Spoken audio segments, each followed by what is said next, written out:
Shalom Bapak Ibu Saudaraku yang dikasihi oleh Tuhan kita Yesus Kristus. Kami ucapkan selamat hari Minggu. Salam jumpa kembali di dalam program Khotbah Minggu Sunday Blessing.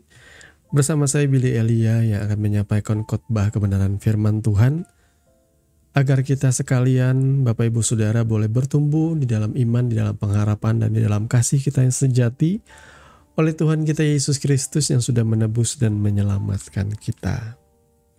Di hari Minggu yang penuh dengan sukacita ini di tanggal 20 April tahun 2025, khotbah kebenaran firman Tuhan akan mengangkat judul Pergaulan Buruk Merusak Karakter Baik.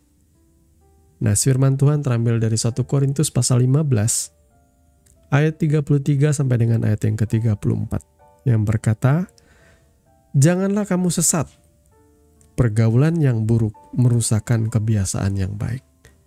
Sadarlah kembali sebaik-baiknya dan jangan berbuat dosa lagi. Ada di antara kamu yang tidak mengenal Allah. Hal ini kukatakan supaya kamu merasa malu." Amin. Mari kita berdoa sebelum merenungkan kebenaran firman Tuhan. Bapa, di dalam nama Tuhan Yesus, saat ini kami mau bersama-sama duduk mendengarkan isi hati-Mu Tuhan. Kami juga dengan segenap kerendahan hati datang memohon Tuhan urapi hati dan pikiran kami. Ya Roh Kudus, tuntun setiap kami oleh kuat kuasa-Mu agar kami mengerti apa yang menjadi maksud rema kebenaran firman Tuhan. Singkapkan yang terselubung Tuhan dan celikan mata kami supaya kami mengerti. Di dalam nama Tuhan Yesus kami berdoa. Amin.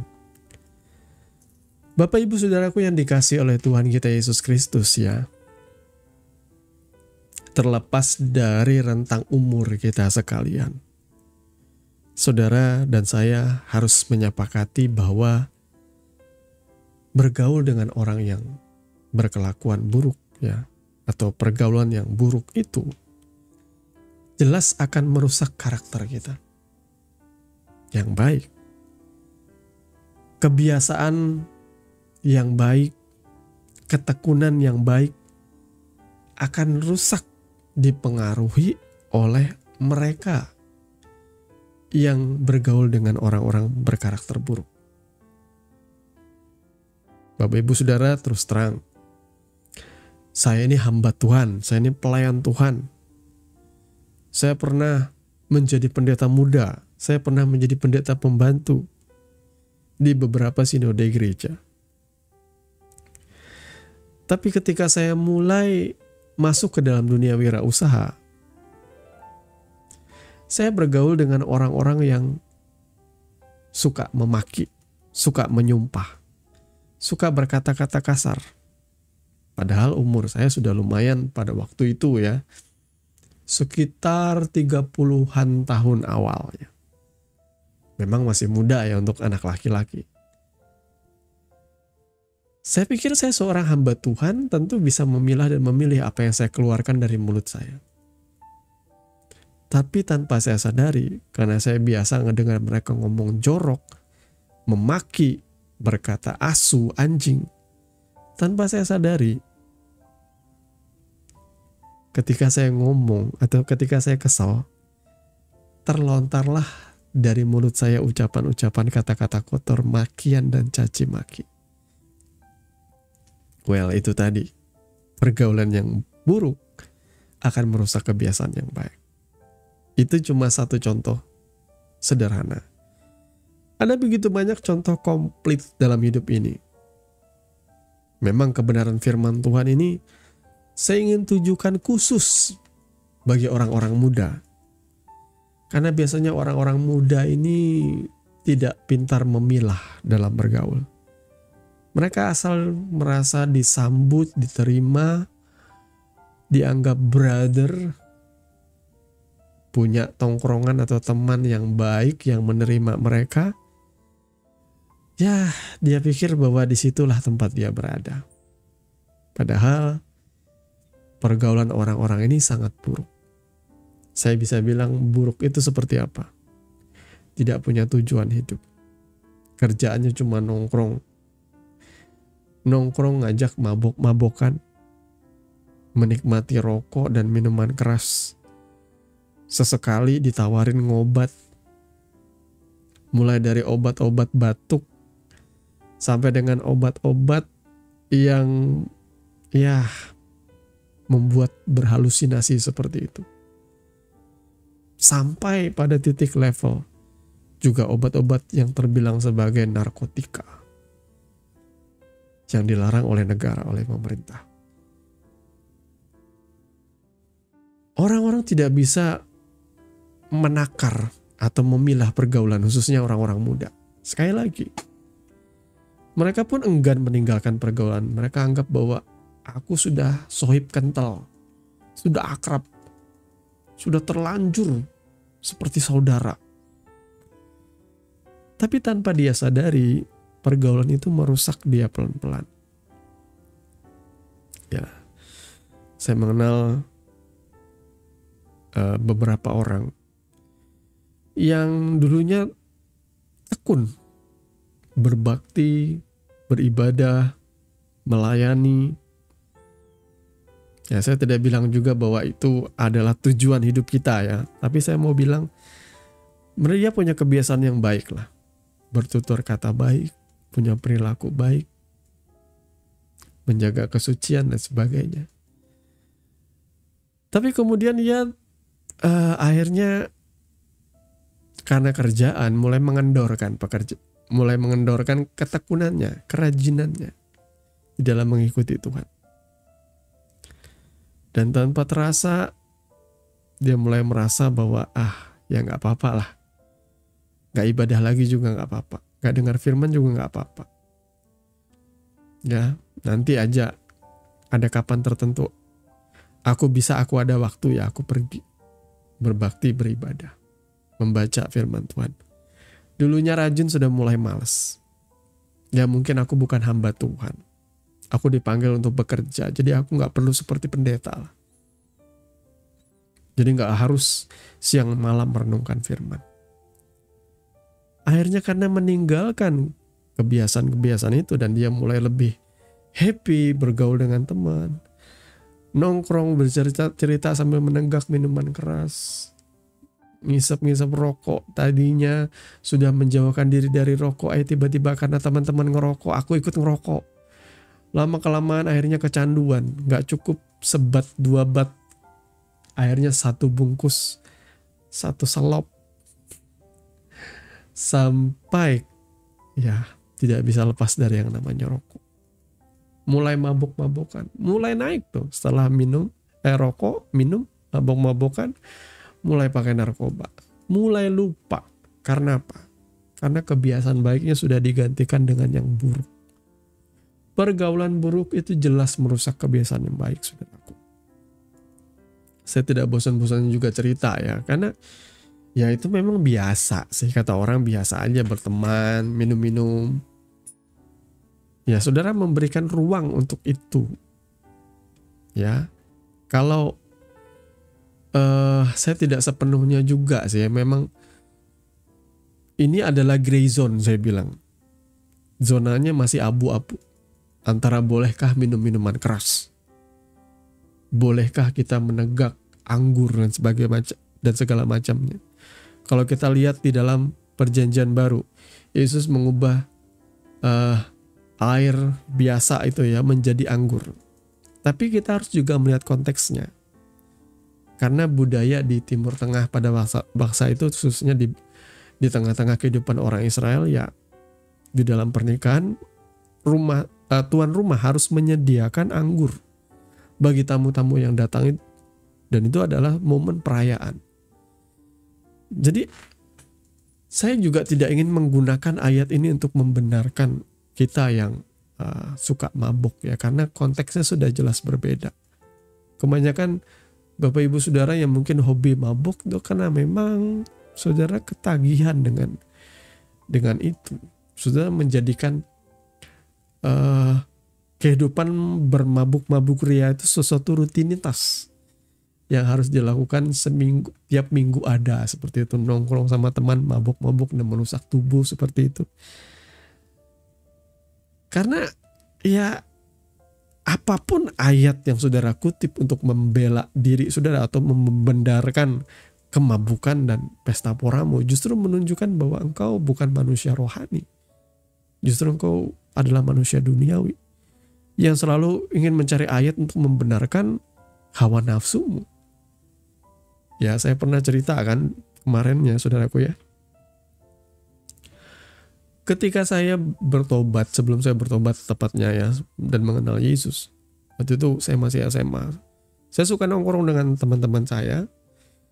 Dan walaupun nggak rutin ya, kadang-kadang ada teman yang nyeletuk, ayo kita nongkrong yuk, sambil buka botol seperti itu, minum minuman keras.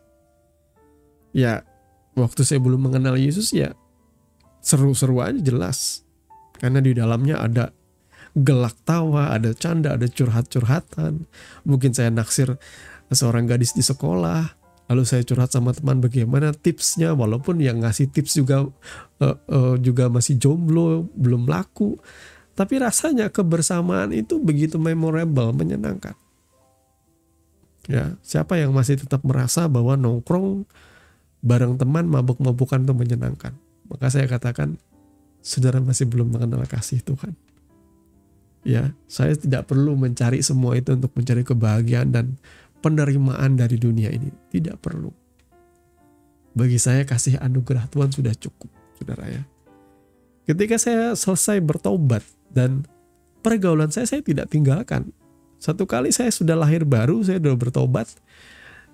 Tiba-tiba ada teman saya yang ngajak, teman akrab saya yang lagi-lagi teman tongkrongan ngajak, ayo kita nongkrong mabuk-mabukan.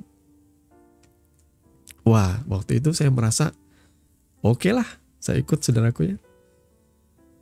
Tapi setelah saya ikut minum, ada merasa tidak nyaman di dalam batin saya. Dan kalau saya boleh menjelaskan itu, rasa bersalah yang tadinya bebal ya, sebelum saya bertobat itu bebal, tidak ada rasa bersalah. Tapi setelah saya bertobat ada rasa bersalah di dalam batin saya. Bahwa saya sudah merusak kesucian bait Roh Kudus ini demi kesenangan saya. Waktu itu saya tetap minum sampai selesai. Walaupun gak mabuk, ya, tapi sudah mati rasa seperti itulah, belum sampai mabuknya saudaraku ya. Besoknya saya merasa ya menyesal lah. Ada penyesalan dan itu adalah penginsapan dari Roh Kudus kalau saudara butuh penjelasan. Kalau ketika engkau selesai berbuat dosa, entah engkau sadar atau tidak, ada rasa bersalah di batinmu. Itu adalah penginsapan dari Roh Kudus. Roh Kudus itu roh Yesus Kristus yang tinggal dalam hidup kita, yang menaungi kita. Roh Bapa juga itu. Karena Yesus, Bapa, Yesus dan Roh Kudus itu satu hakikat saudara ya. Di dalam batin setiap kita yang menuntun kita. Yang membuat saya merasa bersalah. Ketika saya menegak minuman keras seperti itu. Hari setelah itu saya meninggalkan pergaulan saya. Dan saya memilih untuk tidak berarti saya meninggalkan pertemanannya karena mereka teman akrab saya. Tapi kalau mereka punya rencana untuk aneh-aneh, mabuk-mabukan segala macam, saya nggak mau ikut kegiatan yang aneh-aneh. Tapi kalau yang positif seperti ayo kita main basket ya, karena kita satu tim basket seperti itu, kita main basket, saya mau ikut. Ya, akhirnya ya ada terjadi pemisahan besar seperti itu. Orang yang bandel, yang badung, akhirnya terus di dalam kehidupan kemabukan aja. Dan saya bergaul dengan teman-teman saya yang bertumbuh dalam kebenaran juga bertumbuh dengan baik saudaraku ya. Jadi Bapak Ibu saudaraku yang dikasih oleh Tuhan kita Yesus Kristus, perhatikan pergaulan. Walaupun engkau merasa aku sudah tidak muda lagi, aku sudah tua, jangan salah. Ada orang-orang tua yang sebenarnya sudah mau umur 50 tahun tapi menolak tua. Dan mereka bergaul dengan orang-orang yang lebih muda. Akhirnya terbawa dalam pergaulan yang jelek, saudaraku ya. Ada seperti itu. Ya, saudaraku ya. Karena seru, karena diterima, lah itu yang terjadi. Anak-anak muda dengarkan ini. Orang-orang tua juga perhatikan ini. Perhatikan pergaulan anakmu. Karena biar seperti apapun baiknya engkau membesarkan anakmu. Tapi kalau engkau tidak memperhatikan pergaulan anakmu. Bahkan tidak memberikan larangan. Misalnya sudah lihat temannya datang. Ya, ke rumah. Wah, sudah mulai kelakuan atau tindak tanduknya yang aneh-aneh. Mungkin ya stereotipnya tatoan seperti itu, bawa miras seperti itu, ya jelas harus dilarang saudaraku ya. Apalagi kalau teman-temannya yang ngajak nongkrong sampai lewat tengah malam, ya harus didisiplinkan, nggak boleh seperti itu. Ini kalau saya saudaraku, tapi kalau saudara tipikal orang yang membebaskan anak-anakmu dalam kehidupan bebas, ya terserah. Tapi kalau saya mau mendidik anak saya dalam disiplin dan takut akan Tuhan. Karena saya tahu ya, ketika dia penuh dengan kasih sayang dan saya menuntun dia mengenal Yesus, maka saya mau anak saya tuh jauh dari yang namanya pergaulan yang buruk yang bisa merusak kehidupannya di masa yang akan datang. Karena saya juga sudah merasakan seperti apa. Memang segala daya upaya yang kita lakukan sebagai orang tua tidak akan bisa mencegah keingintahuan anak. Mungkin ada anak yang kecil pengen coba-coba ngerokok, pengen coba-coba ngerasainnya namanya miras dan lain sebagainya macamnya. Tapi sebagai orang tua juga saudara bisa kasih pengertian. Saya percaya Roh Kudus akan memberikan saudara hikmat. Saya tidak bisa memberikan bagaimana caranya, bagaimana langkahnya, enggak. Saudara takut akan Tuhan aja dulu. Saudara penuh kasih setia, sehingga saudara membesarkan anakmu dengan penuh kasih sayang, penuh kasih setia, penuh tanggung jawab. Ngelihat role model gini aja sudah cukup saudaraku. Tanpa saudara ibu ngomong tentang kebaikan-kebaikan, anak akan mencontoh orang tuanya. Itu jelas. Makanya kalau anak itu amburadul, kacau, suka caci maki, ya itu gambaran dari orang tuanya. Itu kata guru anak saya di sekolah ketika dia masih TK. Tapi saya mengakui ya ada benarnya. Anak saya begitu nurut kalau diajak berdoa. Kalau mendengarkan firman Tuhan begitu memperhatikan. Karena kami sebagai orang tua pun seperti itu. Jadi kami tanpa kami sadar menjadi role model. Ya, ada kadang-kala juga ya, pernah satu kali saya marah-marah, saya teriak-teriak. Dan ada beberapa yang ditiru oleh anak saya. Saya nggak bisa salahkan dia, saya bisa bilang jangan seperti itu. Tapi kenyataannya saya teriak-teriak saudaraku. Akhirnya saya minta maaf kepada anak saya. Jangan ditiru ya.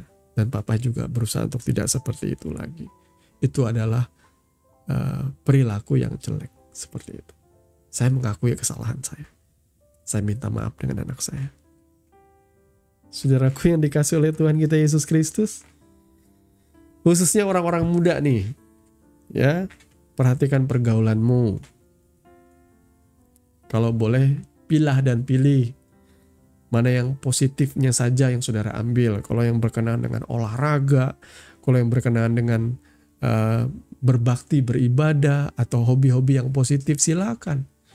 Tapi kalau sudah yang ya kumpul-kumpul yang gak ada gunanya, yang merusak kebiasaan baik, lebih baik ditinggalkan saja. Bukan saya bilang meninggalkan temannya, tetapi meninggalkan kegiatan-kegiatan yang, atau mungkin juga ya mereka yang bisa memberikan habit-habit jelek dalam hidupmu, tinggalkan saja.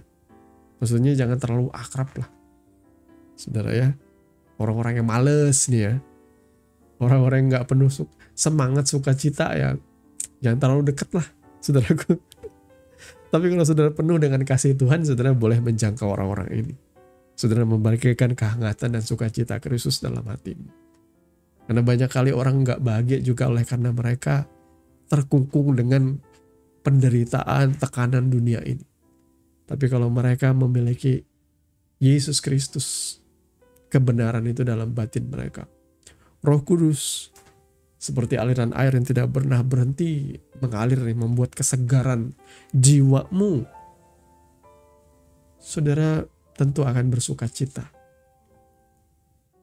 Saya percaya Bapak Ibu Saudara yang dikasihi oleh Tuhan kita Yesus Kristus, kalau saudara dipenuhi oleh Roh Kudus, maka engkau bisa memilah pergaulan yang baik dan pergaulan yang buruk. Dan engkau yang akan akhirnya memutuskan. Ingatlah, semuanya yang buruk-buruk itu, pergaulan itu akan tercermin dari perilaku saudara, tanpa saudara sadari. Tuhan kiranya memberkati kebenaran firman-Nya, dan mari kita bersama-sama berdoa. Bapa, di dalam nama Tuhan Yesus, terima kasih untuk kebenaran firman-Mu yang sudah mengajar kami di kesempatan kali ini. Bapa, tolong kami agar kami boleh menghidupi kebenaran firman ini. Menjadi pribadi-pribadi yang bijak. Memutuskan dengan siapa kami bergaul. Dengan siapa saya dekat. Dengan siapa saya berteman, akrab atau karib. Biarlah Tuhan menolong. Baik itu anak-anak kami, orang yang kami kasihi. Agar dijauhkan dari pergaulan yang buruk. Agar mereka disadarkan. Dijauhkan. Sebagaimana firman-Mu berkata dan mengajar supaya kami jangan duduk di tengah-tengah perkumpulan pencemooh. Orang yang menghabiskan waktunya yang ngomongin orang lain. Menghakimi orang lain. Yang kata-katanya cuma mencaci maki. Dan mencari-cari kesalahan orang lain. Biarlah kami menjadi pribadi yang memberikan influence yang baik. Teladan contoh lewat perkataan dan perbuatan hidup kami, Tuhan. Terima kasih ya Bapa, kami mengucap syukur untuk kebenaran firman. Tolong kami agar kami boleh menghidupinya hari demi hari. Di dalam nama Tuhan Yesus kami berdoa. Haleluya. Amin.